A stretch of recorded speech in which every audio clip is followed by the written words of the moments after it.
It's always been a dream of mine to bring together some people who have stories and history and wisdom about horses, hounds, and the community of Sewickley hunting. And so that's what we've got today. We're at Allegheny Country Club. We're going to go inside and hear some amazing stories.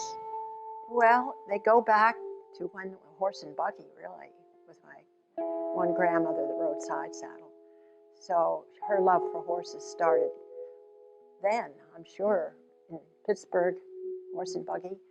And so when the cars came into existence, of course they all gave that up, and she kept up her horse connection at the Rockledge Farm before I was born. My father had horses there. Where I-79 is, we went across that. We were across that. And as a matter of fact, when they were starting to make I-79, we hunted up and down it. When it was just a mud, sandy mud, we hunted up and down that and had fun. We lived down at the bottom of Mount Nebo, and when the road went through, they took our house. So then we moved to the Blackburn farm, and Jane and I were there just for 3 years. So we moved when we were 3 years old from the Blackburn farm over to the Bargray, and that's where we spent our whole until we were married. Well, when I was a kid, about 100 years ago, there were a lot of hack stables out around before people got so litigious about suing things. And you could go out and rent horses, and so, all my mistakes are my own. And ridden most of my life. And my wife and I lived in Germany when I was in the Army, and we had friends in Ireland. And my baptism by fire hunt was with West Waterford Hounds in 1964, and only came off once. But I made up for it the next day with the Clare Harriers. When I was off, I set the club record. I was off 37 times. And it was a mean day, as the Irish say, in February, drizzly rain. I think I had 4 whiskeys before I went out, because every place we stopped, they said, "Oh, it's a mean day, Dick. You better have something to keep out the damp." Irish hospitality can sometimes be a curse, as I have found. But I think it was being relaxed that saved me. And then we came home, and my wife very kindly rang up Mr. Richardson, who had been a beau of her oldest sister, and asked what was involved with joining the hunt. And he said, "Well, send them out and we'll have a look at them." And looks were deceptive, because they took me in as a member. Well, when I was younger, I worked in the mill during the war. I come home, we was on a Barberry then, and I would get on this old roan horse and I'd ride for hours. Had the best time. Then I moved to Boston, and then I opened up a stable there, 28 horses, race horses, probably half brood mares, babies, which I liked the best, was having the babies.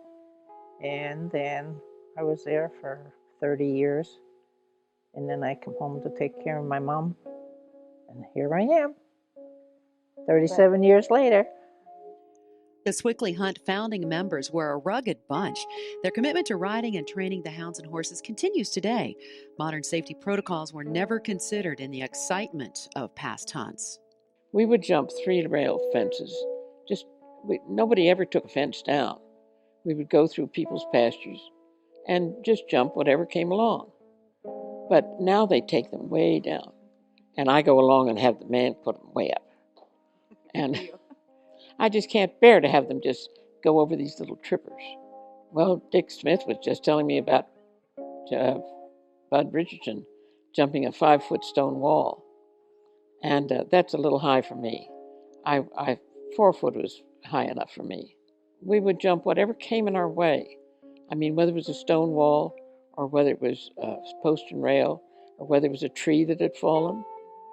There was a tree that fell one time when we were hacking home from the hunt, and Bud Richard said, "Come on, let's go."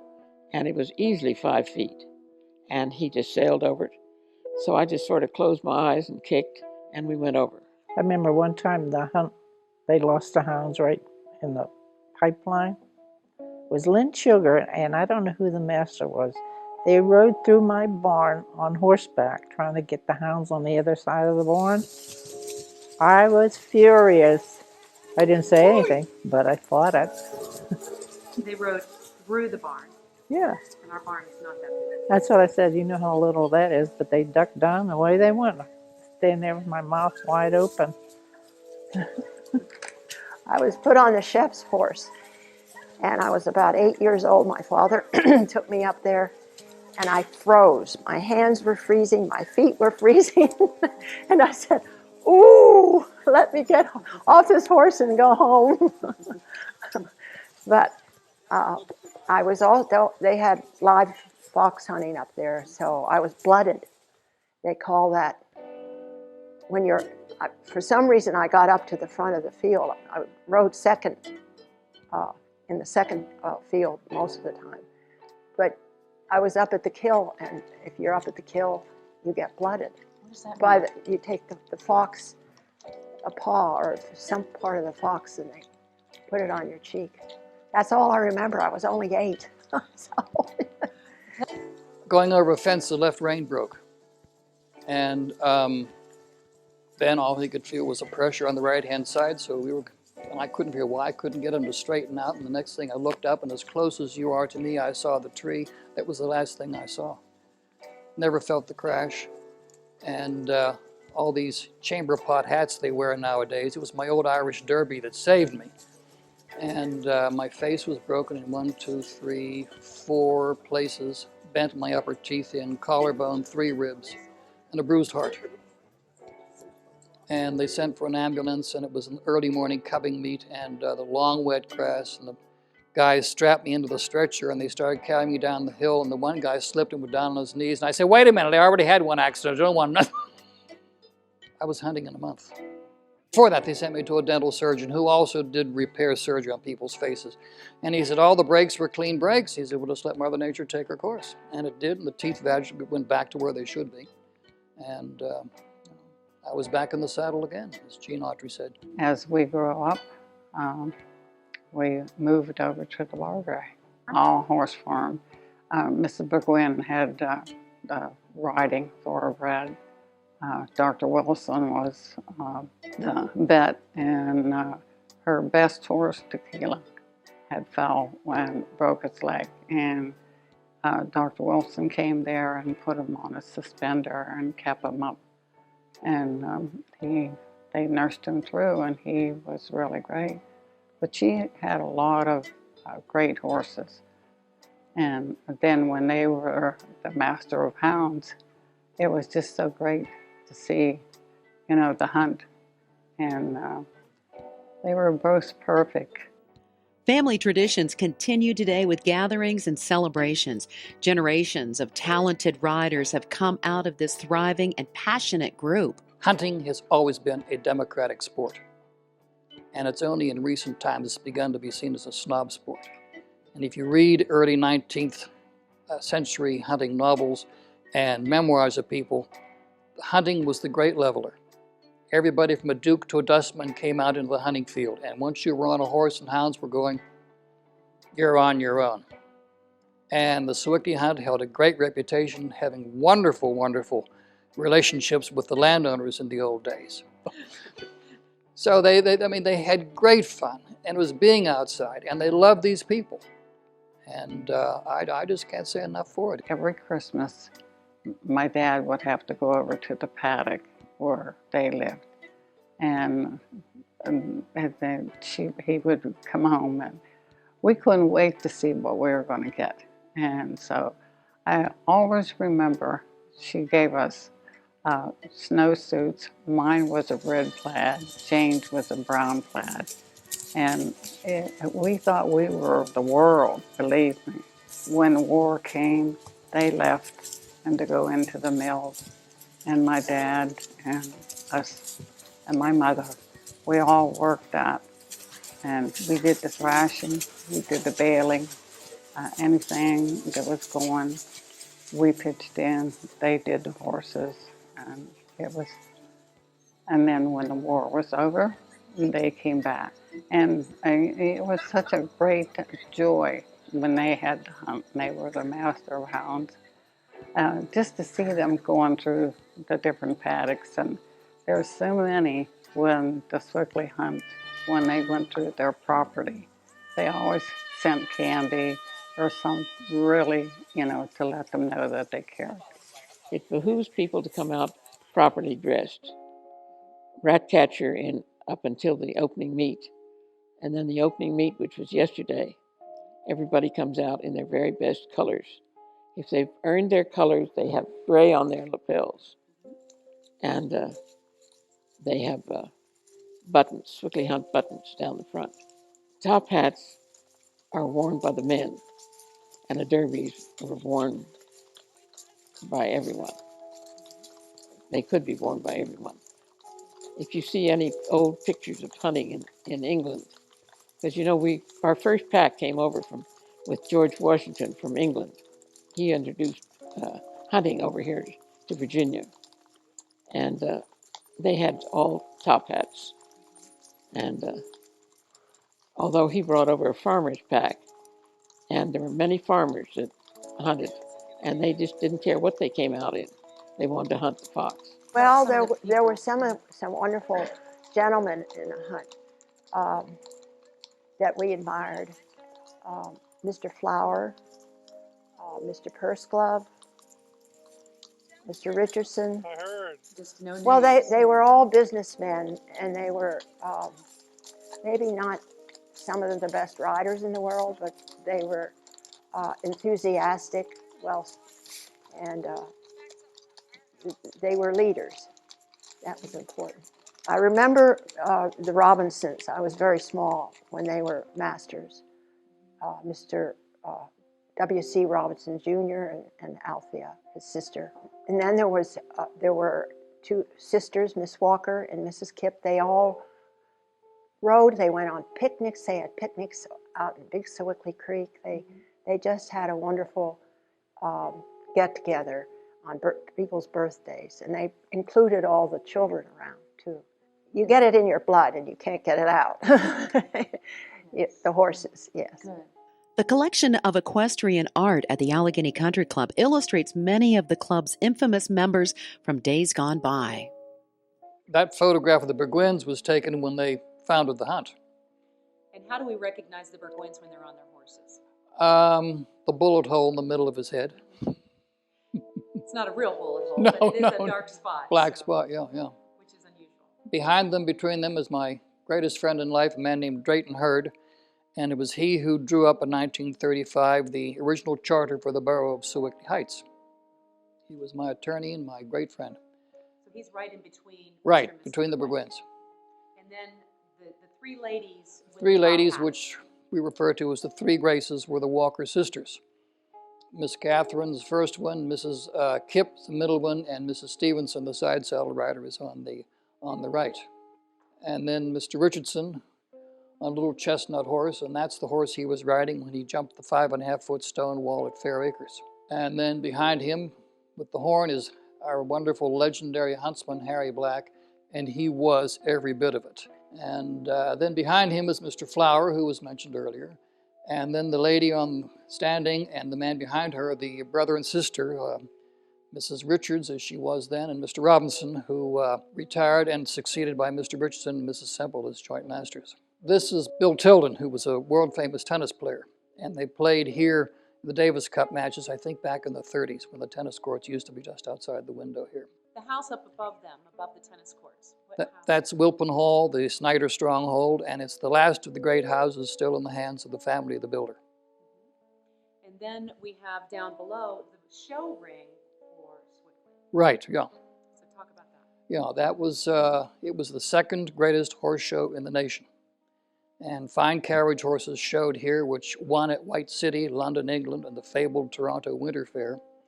And a friend of mine said when he was a kid, they would cadge extra money going down to the railroad yards when the big box cars that had stalls for horses and sleeping quarters for grooms would be put off on the sidings, and they'd help them lead the horses all the way up here to the country club stables. And tell me about this hound down here. That's Homer. I don't know if he was a great hound. He was a good hound, but he had the most expressive eyes, and everybody loved Homer. And so Mrs. Semple thought we ought to put him in, so we did. All right. And so we have some people up at the country club. That's the country club up above. as it was in 1902. And who are some of the people up there? Well, the lady driving the tandem pair of hackneys was the glamorous Mrs. Lewis Park. And she was a great side saddle rider and drove horses, hackney horses.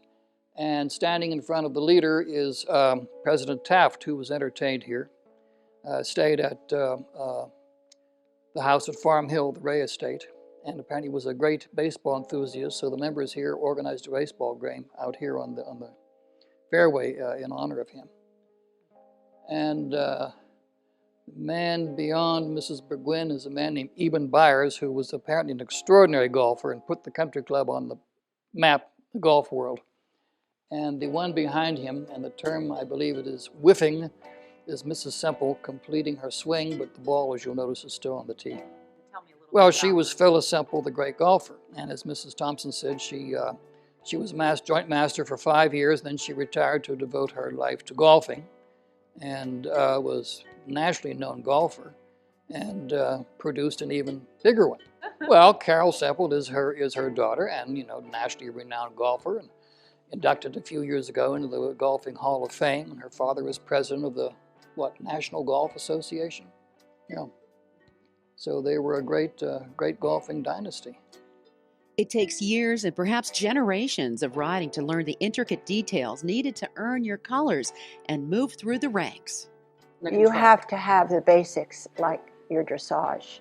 I think it helps a lot, even in the hunting field, as well as in the show ring. Well, you need time off. I think that you need to ride at least 3 times a week. Once you're going to have a project like showing or hunting, and you have to leg them up first, and then you go and you hopefully have a good trainer to help you learn and remind you that you're doing certain things wrong and you need to correct, because we all get in bad habits. So it's a time-consuming process. Or if you have a perfect horse, then you're very lucky. You can just hop on and go. That's the way we did when we were young. We were pretty much, we didn't have to practice quite as much as we do when we get older. Well, one thing, we do not hunt live fox here. We hunt the scent of a fox, which is usually mink scent that they get from a mink farm, and drag it.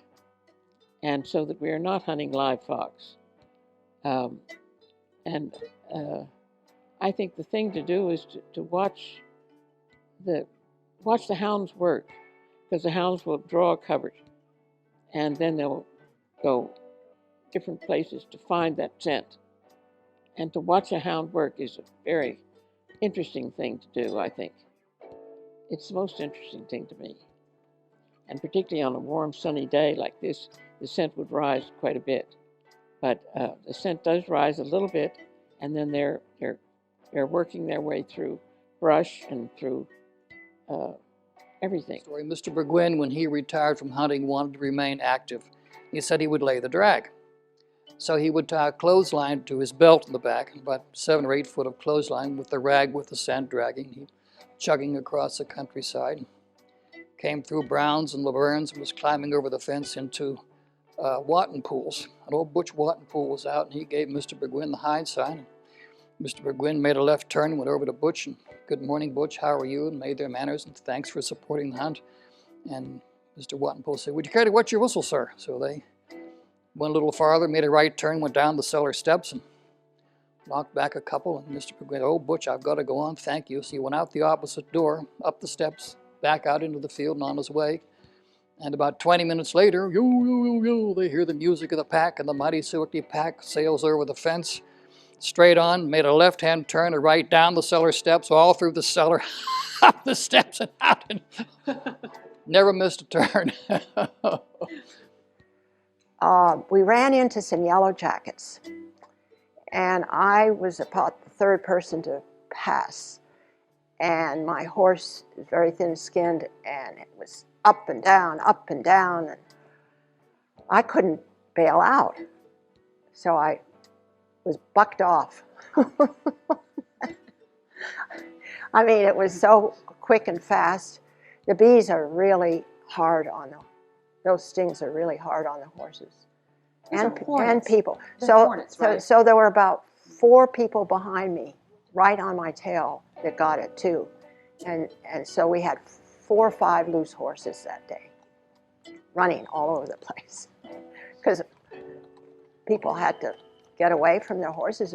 They were stinging the horses terribly. The bond between rider and horse is important for a successful hunt. To survive and thrive, the horse needs to be robust and well behaved. I used to lead my pony. Across the road was an empty house, a great big house, a scaife house. And it was empty at the time. And I thought, well, that'd be fun to see inside. So I had my pony and I took her up some steps. And horses will go up steps where they won't come down. And so I took her up and we went into the house. The door was unlocked. And we went in the ballroom and the big living room and the dining room. And we went all around this pony leading it. Pony. I didn't think much of it. And then I had to go home and taking her out, and she wouldn't go down the steps. So I had to go back in the house and try to find rugs or something to put over the steps. And she finally slid down the steps and went. But she would not go down steps. Horses just don't go down steps.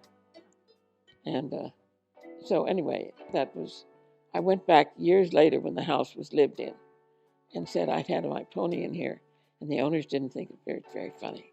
It was my great privilege and honor at one point to be the pilot for 4 juniors. They were all about 7 years old when they started. And I said, anytime you see a landowner or somebody on a porch holding a little child, I said, you take your hat off, your cap, in the old-fashioned expression, down to the knee and call out a cheery good morning. And then I'd say, you never know, you might need them to pull you out from under a pony in a ditch. And being around horses all your life, which one was your favorite? Oh, I think my old stallion. Yeah. I had him from the time he was 3 years old till he's 26. And there was a lot of babies in the countryside up there from him. What was his name? And man. You still go out every day and take care of 11 horses on your farm. Right. When does retirement ever come into your picture?